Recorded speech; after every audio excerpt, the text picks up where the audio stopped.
First of all, I need to apologize. I put my microphone in my hand instead of on the stand, thinking that was going to be a good plan for the whole episode. So please, I understand my audio is I'm sorry. I will fix it. I apologize. Second, Kale, Evan, and I are all back this week. We're talking about pacifism, nonviolent resistance. We talked about the rational and philosophical argument of nonviolent resistance. Kale and Evan talked about Gandhi and Tolstoy. Then we talked about the moral and the ethical argument, and I talked about MLK. They talked some more about Gandhi. We also talked about some biblical influences.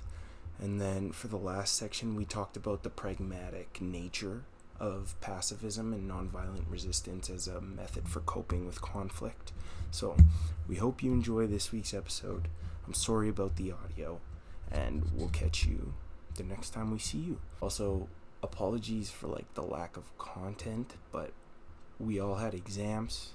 Then I moved back to Calgary, left the hard drive in Camrose. I won't be able to get it back until the 14th of May, so once I stop up, the podcast is going to be fine. Alright, so this week we're going to be talking about pacifism. We're going to be talking about the rational and the philosophical side of it, the ethical and the moral side of it, and then wrapping up with the pragmatic nature of pacifism and how we think it's one of, if not the only way to deal with conflict. So, Kale has more to say on that. I just wanted to say we wanted to do this episode just because of all the political violence that we've been seeing lately, all the riots in the States. So I think it's really important to have a well thought out justification for passive non-violent resistance. Just to lay it out and connect it back to what I was talking about in the last episode. So Sartre says that we're ultimately free already in our consciousness. So I think that's a good justification for peaceful resistance, because if you're not going to attain worldly freedom or justice, I guess, you already have it in your own experience, I guess. Does that make sense? Yeah, I think so. You don't need to fight to become free when you're already free, Yeah, exactly. The way I see it, these ideas really start in the Bible, with, Jesus being the original, non-violent resistor. In the name of Jesus, amen. This in the Sermon on the Mount when he talks about turning the other cheek and not resisting evil. Evan, do you have that quote with you? Yeah, I do. Ye have heard that it hath been said, an eye for an eye and a tooth for a tooth. But I say unto you that ye resist not evil, but whosoever shall smite thee on the right cheek, turn to him the other also. And then it continues later in the chapter. Ye have heard that it has been said, thou shalt love thy neighbor and hate thine enemy. But I say unto you, love your enemies, bless them that curse you, do good to them that hate you, and pray for them which despitefully use you and persecute you. Can I ask a question? Yeah. Personally, for the both of you, what do you think is the advantage to loving your neighbors, but also your enemies, spreading this love to everyone, as opposed to just the people who are doing right by you, quote unquote? I think hatred generally is just a destructive emotion. It's not helpful in any way to react in anger or to react violently at all. It doesn't help you, and it doesn't help the person that has transgressed you. You can't really. Yeah. Oh, go ahead, Kale. Yeah, and I mean, Tolstoy talks about in The Kingdom of God is Within You, that if you do bad to the people that do bad to you, then you're just going to be hurting everybody pretty much, because the people you think are your friends hurt other people, so they're supposed to be bad, and your enemies are seemingly good. So you could simplify this, obviously. I'm not trying to take away the message behind it, but people who are justifying throwing something out the window on the highway, saying it's only one time. Well, it's only one time if you do it, but if everybody else is doing it, then we're going to be living under plastic pollution. You know what I'm saying? It's just that idea of spreading good and evil, they snowball. So you got to make sure you're putting your time and your effort into loving the people and producing an environment where people can develop properly, you know? Yeah, I like the idea of it like snowballing. Like that's something that Gandhi talked about, ending the cycle of violence, like violent conditioning and causes, like kind of move on and keep causing violence and conditioning for violence. Yeah, I think that's kind of another idea of like Tolstoy's, that there's no war to end wars. Wow. Yeah. What is it good for? Absolutely nothing but no war. There's no honestly, all these people that we've been talking about kind of saying pretty similar things, but like you cannot like resist hate with hate. It continues the cycle, and yeah, you have to stop it somewhere. So why not now and with you, right?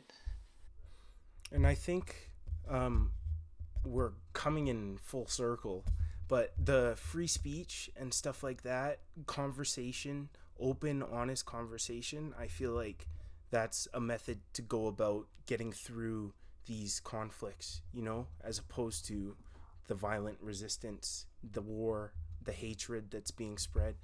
Being able to talk, rationalize, understand why people think things, find common ground, I think that's one of the most productive methods, you know?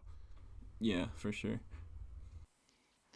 Yeah, so just with Gandhi kind of coined his movement as like the Satyagraha movement, which is kind of a compound word from Satya and Agraha, which are Sanskrit for like kind of an insistence on truth.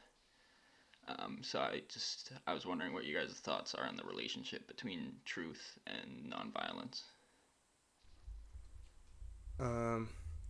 I think in the interest of everybody, you should be going into a confrontation, wanting to tell the truth the whole time, because I don't know about the both of you, but we have touched on this before. There's like a gut feeling when you feel like you're being told a lie or you're being lied to, and I feel like going into instances where we're supposed to be finding common ground, coming to a solution, if you're lying to people, that's going to incite violence, because being I feel like riled up is the wrong term, but it's the one that's coming to mind. Every time you get lied to and you know you're being lied to, it's like, you're lying to me, I know you're lying to me, so why do you keep doing it? It incites that cycle. Right, like if you feel you can trust the other person, then you can talk through your issues and without resorting to violent means. Yeah, the way I see it, I guess, is like ignorance breeds fear and fear breeds violence. So like with like right knowledge, like you don't need to resort to violent means because like you're not scared. Thing you said about trust, Evan, I also think like if you end up resorting to violent means, trust is something that is so easily broken, and like that's not something you readily want to give up, because we're trying to foster a community of trust and love. That's the whole point, right? So I think taking these steps to have open conversation and tell the truth is an easy way to avoid breaking trust. Right. Okay, yeah, just what I was thinking about this was like if you understand like the nature, like the true nature of reality, or like even just understanding the motives behind why someone commits an act of violence, then it's really impossible to be violent towards them. Like I don't see how you can understand that and not feel compassion for that. once you see that it was really almost like out of the other person's control almost. And like that truth kind of like gives a unity to like the situation.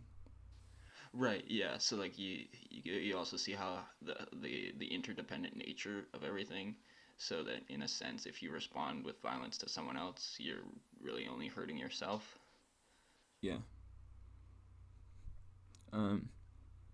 Yeah, I mean that was a big part of Gandhi's philosophy, right? Was like the underlying oneness or unity of humanity and the world in general. Right, yeah. I was gonna say too that like all these people like MLK, Tolstoy, and Gandhi, they're all very spiritual people. So I kind of thought that was interesting. That I don't know if that's necessary for this kind of philosophy, but it definitely comes from, like, especially with Gandhi, from a deep like spiritual foundation. And it obviously doesn't hurt because all these people that we're talking about did very wonderful things. So Right. that spirituality, it may not be directly influencing it, but it's definitely helping in some way.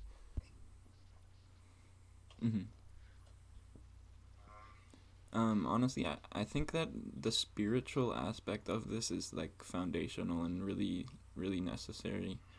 Honestly, because like without that understanding of interdependence or unity or like those kind of values that are based in like the higher good or the transcendent, like I don't think there's enough motivation, I guess.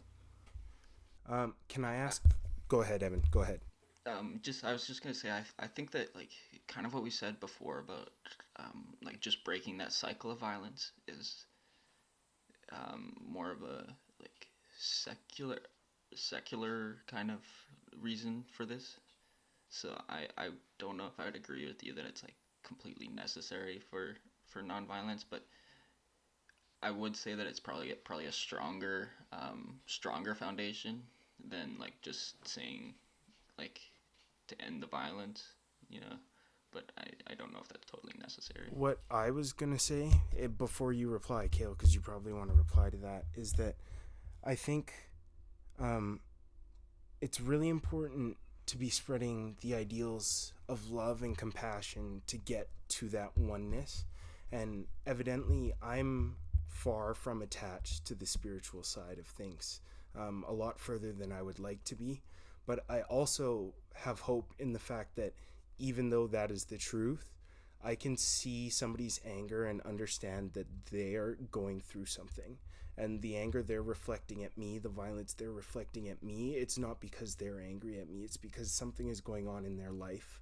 And I have the capacity to feel that empathy, and I have the capacity to love them even in their anger. And I don't agree 100% that you need to be a spiritual human being to do that, but I do agree that it would foster the foundation. It would strengthen it further because that's what it's all about. Yeah, okay, I see what you guys are saying. There's definitely like a rational side to it. Yeah. I just feel like that could like fall out pretty easily. That's really kind of what I was trying to say too. That it's like it is like a basis for it, but maybe not a totally solid one. Yeah. So I was reading some stuff about Gandhi too, like his ideas about truth, or Satya, as you said, Evan. So he was like, he wasn't like an absolutist, but he did believe in absolute truth. Like the idea that it's out there, but you can only like catch glimpses of it. So he talked about how the those glimpses of the absolute like help with your constructing ideals. So I don't know, I just thought that was neat. Could you just do me a favor and explain what he means by glimpses of the absolute truth? Because like I'm a little lost, I'm not gonna lie. So as far as I understand, it's like interchangeable with God or like the divine or whatever. Okay. So I mean, I don't totally understand, honestly, but Just if I may, I think like he kind of like means that like in Hinduism, a lot of schools of Hinduism, that like God is like truly not understandable. Like it's beyond he, she, or whatever is beyond understanding. So like just to be able to like glimpsing, meaning that like you can kind of see like the ripple of this like absolute truth, but you can't truly like understand it. So correct me if I'm wrong, but like we can't necessarily see God's actions, but we can see the repercussion of God's actions, whether that action is spreading love, turning the cheek, not taking revenge, stuff like that. You can see how that affects, it ripples through the community. Yeah, that seems to me what it would be getting at. Oh yeah, also another thing I found like interesting about Gandhi was that like during I think it was the Boer War, um, he like created an ambulance corps and served in the war, even though he was um, like completely against it. He was resisting the British rule. And then I just have a quote from that, like that I felt that if I had demanded rights as a British citizen, it was also my duty as such to participate in the defense of the British Empire. So I think that like that's um, kind of his sense of duty. Like even though he doesn't like support the British Empire, he still had like the duty as an aspiring citizen to defend it. Don't you And think, like, go ahead. doesn't that seem kind of hypocritical though? I don't think so. It's um, like it's not him personally. First of all, is not doing anything violent. Um, the goal is really like the intent really is only to help people, and then also to like neglect your duties as a citizen is um, I would say like wrong. So kind of, I feel like that's kind of opposite to what Tolstoy was saying, because he was saying if you're in the army, then you're partaking in that violence that the government is committing. Right? I don't know. It just seems like. Well, sorry. Let me ask you this: do you think you can participate in a violent system without being violent? Can I interject and say that I don't think that being a medic is necessarily a violent system, because the medicine itself is not the violent system, and the act of being a doctor, taking the vows to heal no matter whomst, that isn't a violent system. But like them being hired by the army, I understand where it's coming from, this idea of the hypocrisy, but I think the idea is that he is so grounded in his notion of nonviolence and helping people that he would even take the chance to participate in something so abhorrent to him personally, because he understands that there was people who were in need, who required that love.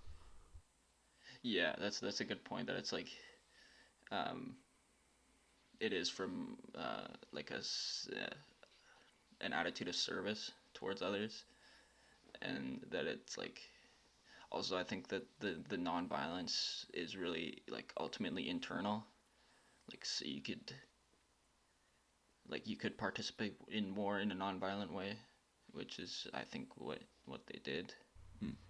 What do you mean that like nonviolence is more internal? Um, well, just that like just because you're not committing acts of violence does doesn't mean that like you have taken that value of like non-harming and like integrated it into yourself. You know, like kind of like the um, I forget who it was, but like kind of cowardly ethics. Like most people are ethical because they're scared of the consequences, not because they're actually ethical. Yeah. So like far more important that you like integrate like non-harming into your like whole like being, kind of, I guess. how do you do that? That's a tough one. I mean, like obviously it's in part through like external actions. Like I'm not saying that's nothing, but just that it's more important that it's from inside out, not outside in. Um, this might be a little superficial, but I think one of the big parts is constantly reminding yourself to be an empathetic and compassionate person in some regard, because the same way that you would expect somebody to understand when you're having a horrible day, it's like they could be having that same horrible day 10 times worse, right? So that first thought when you're encountering something that you're like, I can't believe this is occurring, I can't believe this person is behaving in this fashion, it's like, okay, but I understand they could be hurting, right? So what can I do to ease that and hopefully disseminate the violent situation, or even if it's not violent, just the uncomfortable situation. Yeah, kind of like filling your head with nonviolent thoughts, nonviolent speech. I think it's just active thought. When it comes to enacting anything in your life, you need to be actively trying to employ it at all times, right? Because if it's not something you're constantly circling your thoughts back to, you don't know where your thoughts are coming from, you don't know what's coming next. So if you're not actively insowing these ideas of nonviolence, the violent ideas could just pop up and you would never even know. Right. Yeah. Like this kind of ties back to the spirituality of Gandhi, and that like these, it wasn't like he just out of nowhere just decided to lead this nonviolent movement. He had a long history of like spiritual practices, and like for example like vegetarianism was a huge part of that. So yeah, like I think yeah, like there are ways that you can cultivate those like compassion and those kind of values. I'm just making sure this doesn't mean that because I eat meat I can't be nonviolent, right? Like that's okay. Um, This was I a mean, joke, gentlemen. You're supposed to be laughing. Ha ha ha ha. Here, here, here we go. Not funny. Dickens rap. no, I do. I thought it was a serious question. I apologize. I mean, it's a good point though. It's Yeah. a good point. Because Evan, go ahead. Yeah, just that like I mean like the way that most people eat meat, I don't think is particularly violent because you're buying it at a supermarket and you're not killing the animal. Um, but it is definitely like to think of that animal's suffering and to choose not to have that happen is kind of like more virtuous and like cultivating that non-harming attitude. So, do you think there is any ethical way to cultivate that food?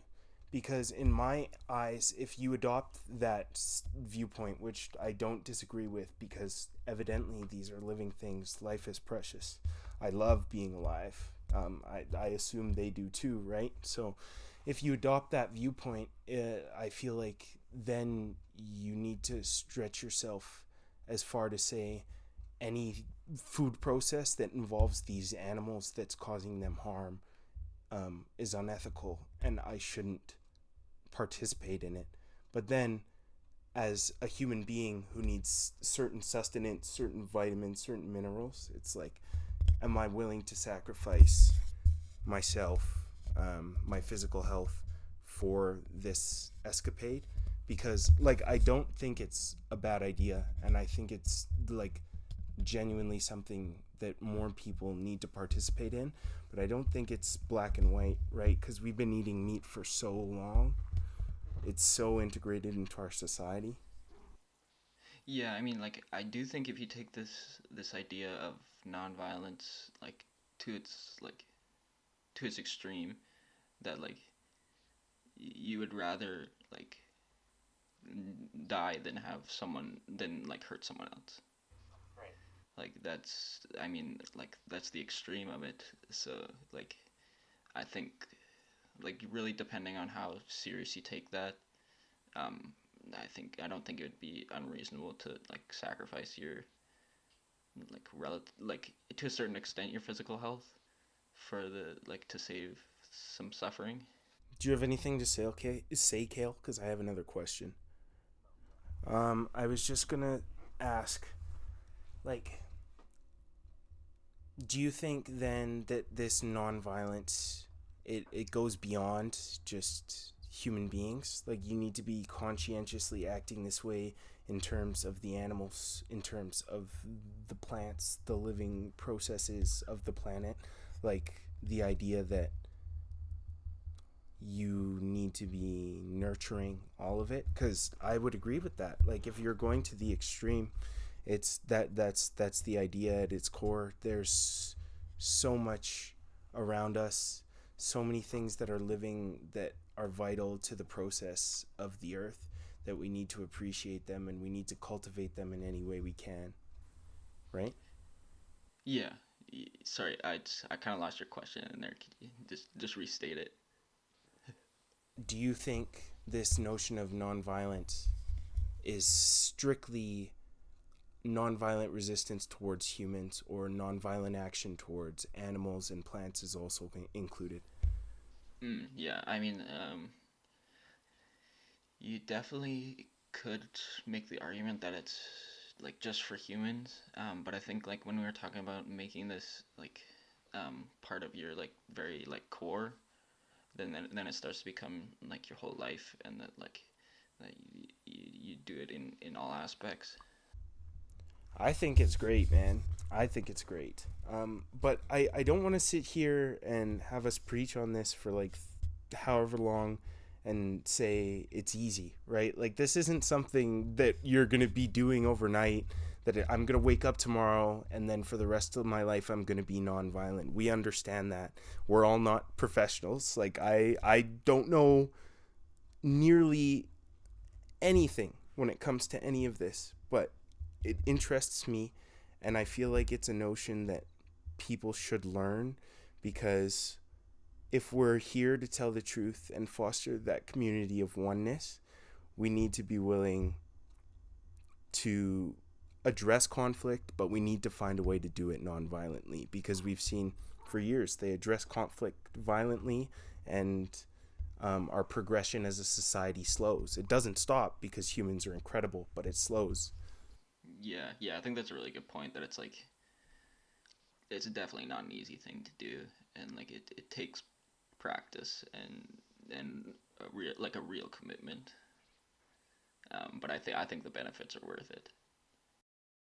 Yeah, man. I mean, I think you can only like do your best, right, to like change the small things. Like, obviously, start with your thoughts and your speech, and try and be nonviolent to those like around you first. And that's why, like, I think people who are willing to tell you when you've stepped out of line, because, like, I am a very brash and abrasive person, but sometimes, like, I'm out of pocket and I need to know, and some people are terrified to tell me, but, like, Kale was never terrified to tell me. So when I get told that words that I'm saying are affecting people in a negative fashion, whether or not I agree, it forces me to think. And 9 times out of 10, ends up he's telling more of the truth than I thought I was telling myself, saying everything was fine and I need to change my behavior in one way, shape, or form. So those people who are sitting there, that it's like, if I tell them they're acting up, they're going to be mad at me, that's, you're not coming from a place of harm. Everything you're doing is to better that other human being and bring you two closer, right? So have faith in the relationship you have with them, that the advice that you're going to give them, they can take it however they want to take it, but they understand that you're just caring and loving for them, you know? Yeah. Yeah, that kind of just what you just said kind of just reminded me of like the importance of mindfulness in this um, kind of in this pursuit of nonviolence, like to be able to stop your violent thoughts and speech, you first have to be aware of it. So that's like I think another aspect of like the spiritual side of it. Yeah.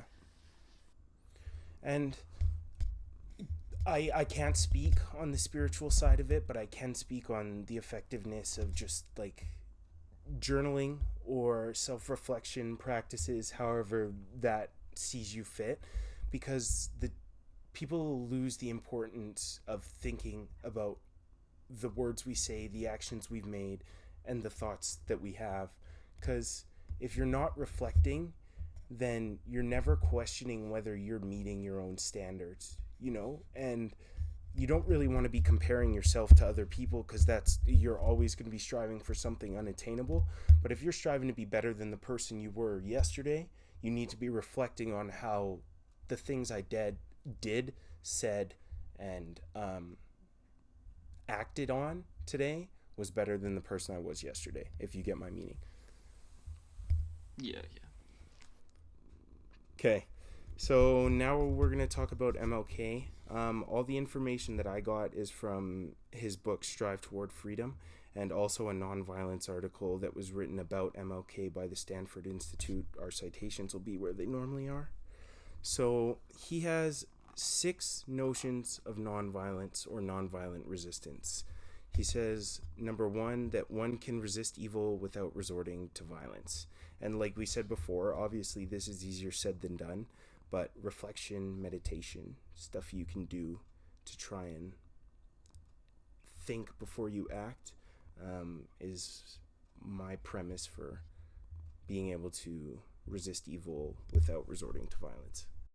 Yeah, I think this is a good first point, just like that it is possible in the first place to resist evil without violence. I don't know, it might like seem kind of obvious, but I feel like it needs to be said. Yeah, that's definitely not like the first reaction for most people. Yeah. Okay, so then his second point says that nonviolence seeks to, quote unquote, win the friendship and understanding of the opponent, not to humiliate them. So, like, the idea is we want to reach an understanding and come to a resolution.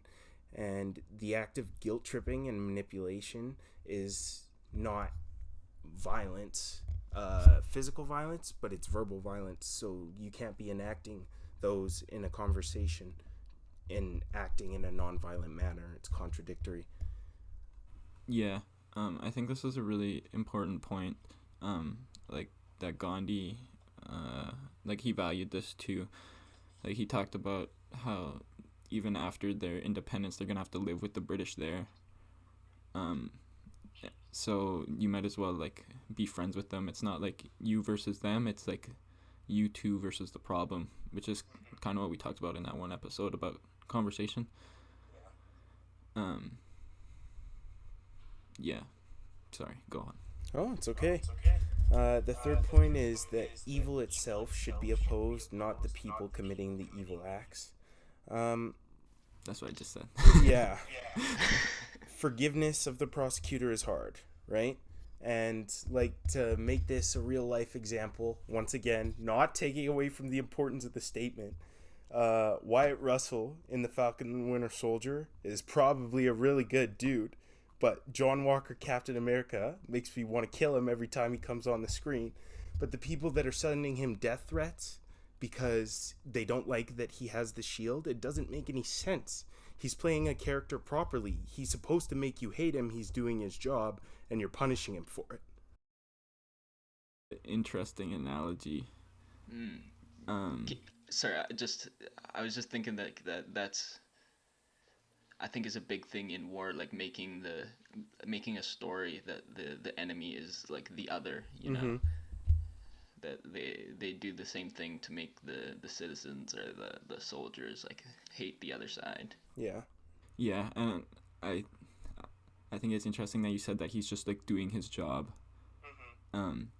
Like if you kind of think of it in like broader like metaphysical sense, I guess, like even the violence and the oppressors are doing like what they were meant to do. And out of so sorry, I see that the fourth point is like that you can find redemption in suffering.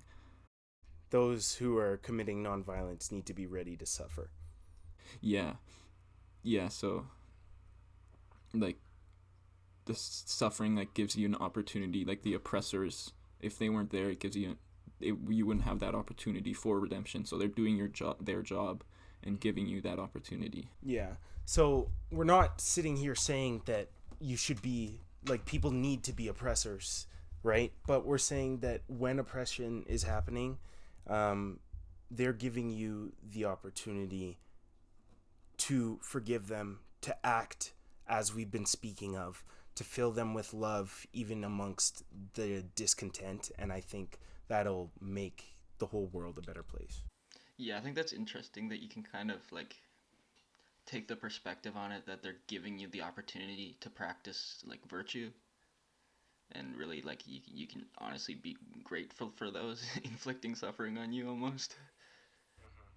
Yeah, because it's weird because the actual situation isn't different, but like your mindset makes everything different. You know what I mean?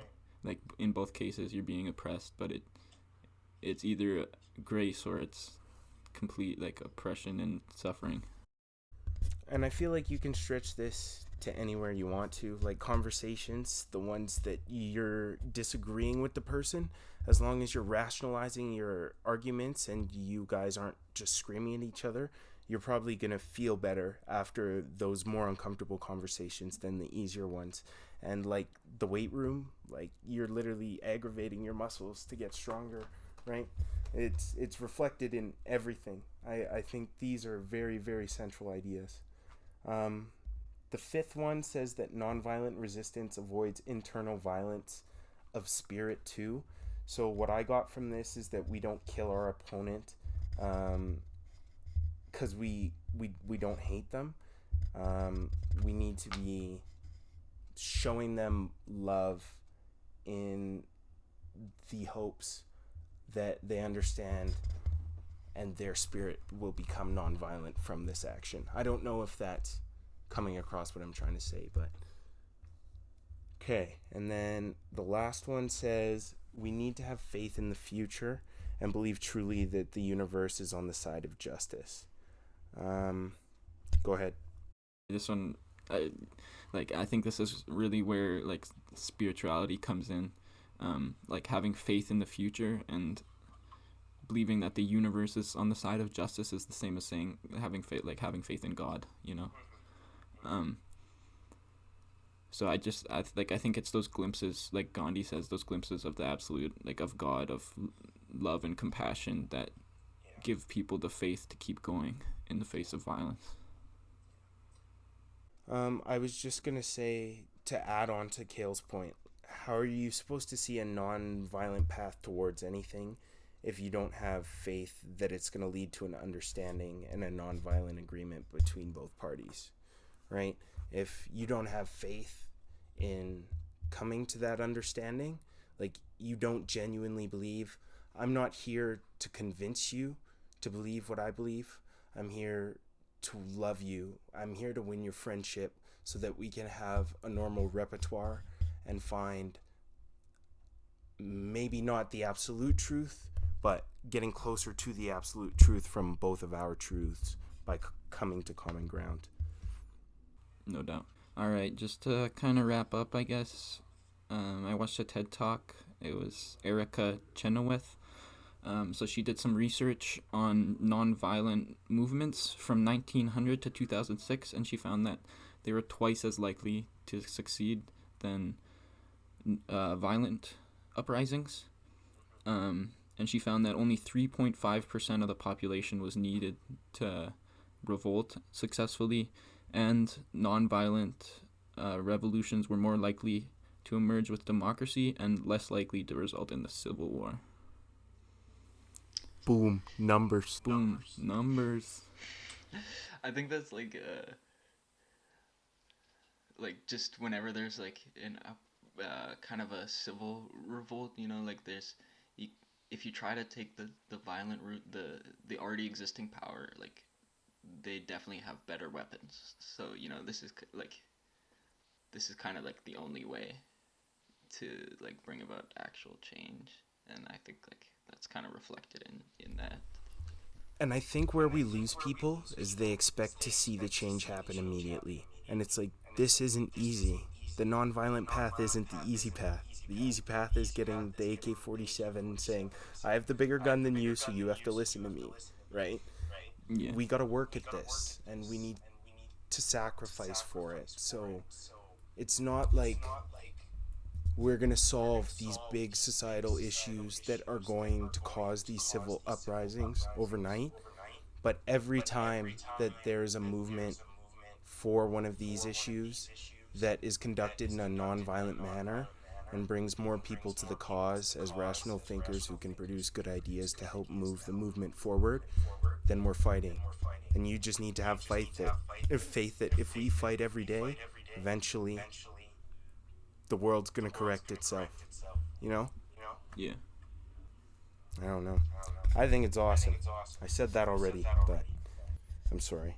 I just felt like I needed to interject that. That's alright.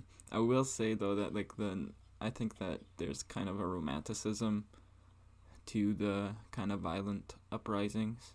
Yeah. Like it's not as sexy to peacefully resist, especially like everybody's locked down, want to get out of the house and do something rambunctious. Right. And I would go as far as saying they don't think the nonviolent path would bring up as much traction, especially with the media. It's like, yeah, if you're taking the violent path, you can get a lot of people there to cover what's going on quickly, but if you gather a lot of people the right way, the nonviolent path is the only option. So, the outro to this episode was boring, not gonna lie. So, also, I just wanted to let you guys know that we now have a website. You'll be able to find it on any of the social media platforms. You can sign up for an email list, so instead of me bothering you every time an episode comes out, you'll just get an email. Go watch it, share it, and we just appreciate it. Like Kale, Evan, and I cannot express enough how much we appreciate the fact that we have the opportunity to do this. And as more people come around, hopefully we get to have some great conversations